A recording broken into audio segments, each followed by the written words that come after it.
ये इतनी दुखद घटना है पर बहुत चिढ़ भी, बहुत दिल को दुःख देने वाली ऐसी ये घटना है। उनके बेटी को न्याय मिलने के लिए हम पूरा-पूरा प्रयास करेंगे। अगर कोई महिला घर से प्रताड़ित होती है, उसको घर से बाहर निकाला दिया जाता है, तो उसको अपने घर में रहने का अधिकार है, जिस अधिकार को वो जता सकती है। भारतीय महिलाओं के डिजिटल साक्षरता के लिए राष्ट्रीय महिला आयोग की अध्यक्षा विजया राहतकर ने बहुत ही कमाल का अनोखा पहल शुरू किया है जिसका नाम है यशोदा एआई। और इस समय हम मुंबई में हैं जहां पर वो इन्फ्लुएंसर्स के साथ कॉफ़ी पे चर्चा कर रही हैं और कैसे आम भारतीय महिलाओं को डिजिटली साक्षर किया जाए इस पे वो चर्चा कर रही हैं। कैसी हैं विजय जी आप? मैं बहुत अच्छी हूँ। बहुत ही कमाल की पहल है जिसका नाम यशोदा एआई है। पहले तो इसका आइडिया कहाँ से आया और नाम यशोदा क्यों रखा गया? अब देखिए कि अभी इंटरनेट आ गया, महिलाएँ उन इंटरनेट का बहुत अच्छा उपयोग करने लगी। आज आप ये भी हम देखते हैं कि वो कितनी पढ़ी लिखी है, इसका कोई महत्व नहीं है। उसको इंटरनेट चलाना आता है, उसको फ़ोन चलाना आता है, उसको अपने रोज़ के जो काम हैं, वो चल करना उनको आता है टेक्नोलॉजी के साथ। हमें ऐसा लगा कि टेक्नोलॉजी ये सबकी जननी है और अगर हम एआई साक्षर नारी हम इस देश की करते हैं, तो वो टेक्नोलॉजी के साथ-साथ अपने रोज़ के कामों को लेकर वो आगे बढ़ेगी और देश के विकास में एक नया योगदान देगी। एक तरफ विजय जी आप एनसीडब्ल्यू के ज़रिए इतनी बड़ी पहल लेके आ रहे हैं जहां डिजिटल साक्षर करने की हम लोग बात कर रहे हैं नारियों को, और दूसरी तरफ आप देखते हो ग्रेटर नोएडा में दहेज प्रताड़ना के लिए निक्की को जला दिया गया। इस तरह के आज भी आप ये समाज का दंश है कि ऐसी बेसिक चीज़ें आज भी हो रही हैं महिलाओं के साथ। ऐसे में एनसीडब्ल्यू क्या स्टेप लेती है और इसको फास्ट ट्रैक जस्टिस मिले इसके लिए आप लोग क्या करते हो?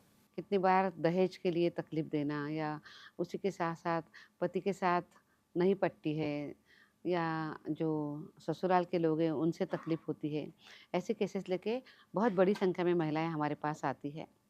हम बहुत प्रयास करते हैं कि उन दोनों को बिठाकर उनका अच्छा-सा काउंसलिंग करें, उनका मेडिएशन करें। क्योंकि जब आप शादी करके एकत्रित आए हैं तो वो खुशी-खुशी रहने के लिए एकत्रित आए हैं। वो शादी नरक नहीं बननी चाहिए और उसके साथ-साथ भी परिवार को जो तकलीफ़ होती है, उन दोनों को जो तकलीफ़ होती है या उनके बच्चे जो हैं, वो जो सफ़र होते हैं, ये तो बहुत ही अलग है।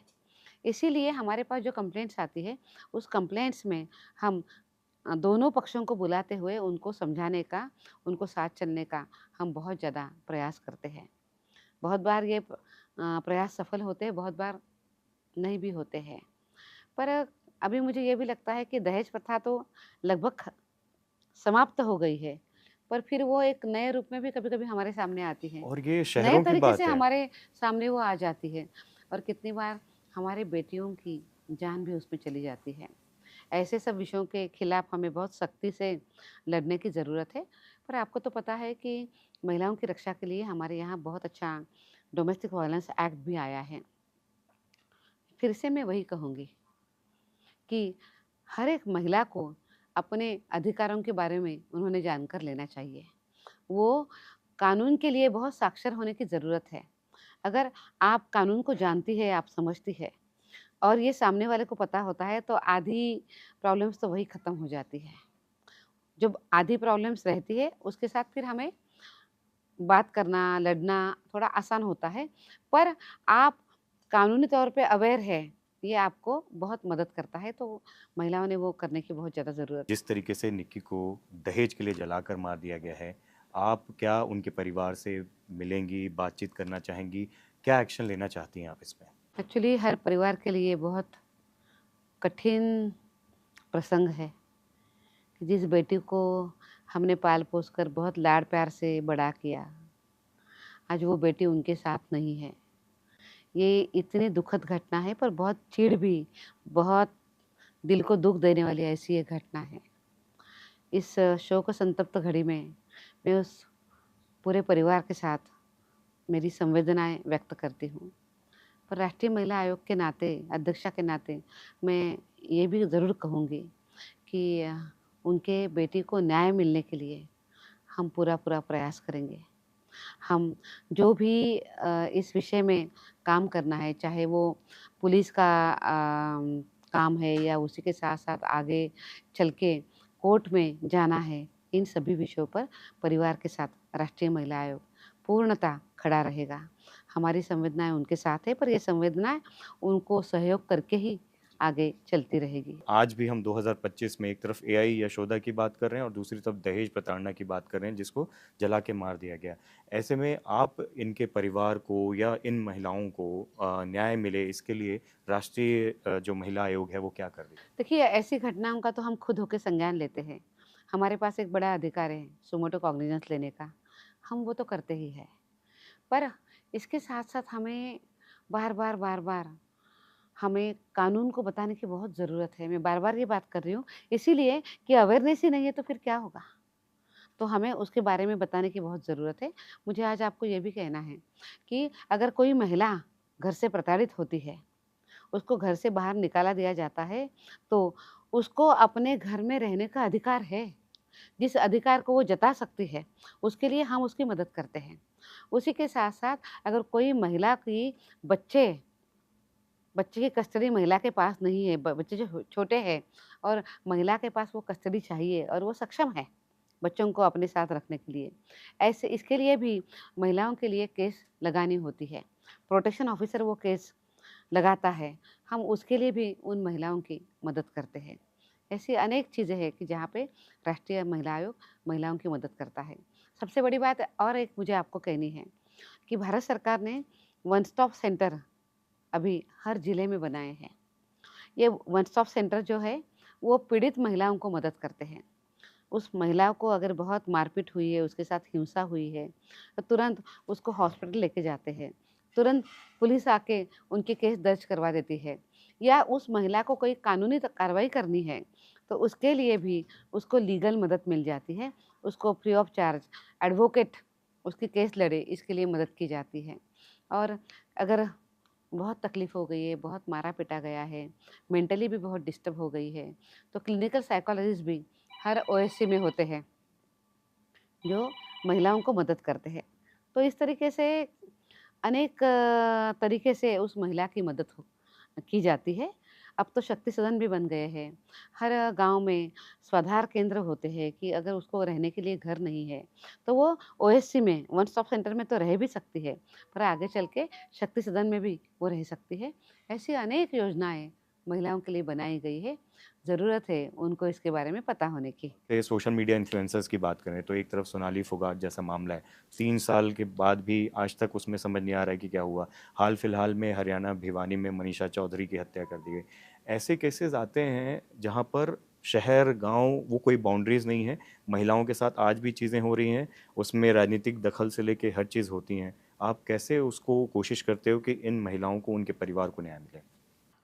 देखिए जब ऐसे केसेस घटनाएँ घटती है तो राष्ट्रीय महिला आयोग इन सभी घटनाओं को बहुत ही बारीकाई से देखता है। पुलिस जो कार्रवाई कर रही है उसके ऊपर हमारा बहुत ध्यान होता है। हम बार-बार पुलिस से पूछताछ करते हैं कि उन्होंने क्या काम किया है। हम ये भी प्रयास करते हैं कि ऐसी जो केसेस है उनका चार्जशीट बहुत जल्दी फाइल हो जाए। जो काफ़ी अच्छे तरीके से जो एविडेंसेस है पुलिस वो ठीक से जमा कर रही है ना उसके ऊपर भी हम ध्यान रखते हैं और चार्जशीट दाखिल हो जाती है। तो उसके बाद उस परिवार को अगर कोई लीगल एड की ज़रूरत है तो हम उसका भी ध्यान रखते हैं। बहुत बार हम आग्रह भी करते हैं कि ऐसी केसेस फास्ट ट्रैक कोर्ट पे चले ताकि जो दोषी हैं उनको तुरंत सज़ा भी हो जाए और समाज के सामने एक अच्छा एग्ज़ाम्पल जाए कि घटना कोई घटी है तो तुरंत उन महिलाओं को न्याय भी मिला है, तो कानून के ऊपर का विश्वास भी लोगों का बढ़े। इसके लिए भी हम आग्रह करते हैं, फास्ट ट्रैक कोर्ट पे ये केस चले, इसके लिए भी काफ़ी अच्छा हम प्रयास भी करते हैं। कभी-कभी अगर बहुत ही रेयर केसेस है, पर कभी उस महिला के लिए केस अगर हमें लड़नी पड़ती है, तो उसके लिए भी हम कोर्ट में जाते हैं। ऐसे अनेक प्रकार से हम उस परिवार की, उस महिला को न्याय मिलने के लिए हम प्रयास करते हैं। आप महाराष्ट्र राज्य जब महिला आयोग की अध्यक्ष थी, तब भी आप समय से आगे और जो फ्यूचर वाली चीज़ें हैं, उस पे बहुत ज़्यादा ज़ोर देती थी। आपने पहुँच से लेके महिलाओं को डिजिटली अवेयर करने से लेके और जो अपना ऑफ़िसेज़ में जिस तरीके से सेक्सुअल हैरेसमेंट होते हैं, उन सब चीज़ों पे लगातार आपने काम किया। अब जो इन्फ्लुएंसर्स हैं, उनको इस पहल में जोड़ने का जो एक आइडिया था, वो भी बहुत अनूठा है और बहुत कमाल है। ये आइडिया कहाँ से आया? अब देखिए कि जैसे हम ज़मीनी स्तर की बात करते हैं, एक हमारा वो एक विश्व है कि ज़मीनी स्तर पे उतर के काम करना, और दूसरा हमारा एक विश्व है, हमारा सोशल मीडिया। सोशल मीडिया पे आज हम देखते हैं कि अनेक चीज़ों को हम इतनी तेज़ गति से हम पहुँचा देते हैं। कभी-कभी इसका परिणाम बुरा भी होता है, और बहुत अच्छे तरीके से हम सोचते तो बहुत अच्छा भी होता है। अगर अच्छी चीज़ें आपको करनी है, तो सोशल मीडिया इन्फ्लुएंसर्स जो है, उनको साथ लेकर चलने की आवश्यकता है। चाहे वो कानून के बारे में जानकारी देना हो, चाहे पीड़ित महिला को न्याय देना हो, या उसी के साथ-साथ टेक्नोलॉजी का उपयोग करना हो। इन सब विषयों में सोशल मीडिया हमें बहुत मदद करता है। और आज के आए हुए जो इन्फ्लुएंसर्स थे, ये सोशल मीडिया के इन्फ्लुएंसर्स हैं। ये बहुत अच्छा कंटेंट क्रिएट करते हैं, ये बहुत अच्छा लिखते भी हैं, ये बहुत अच्छा लोगों को बताने का तरीका इनके पास है।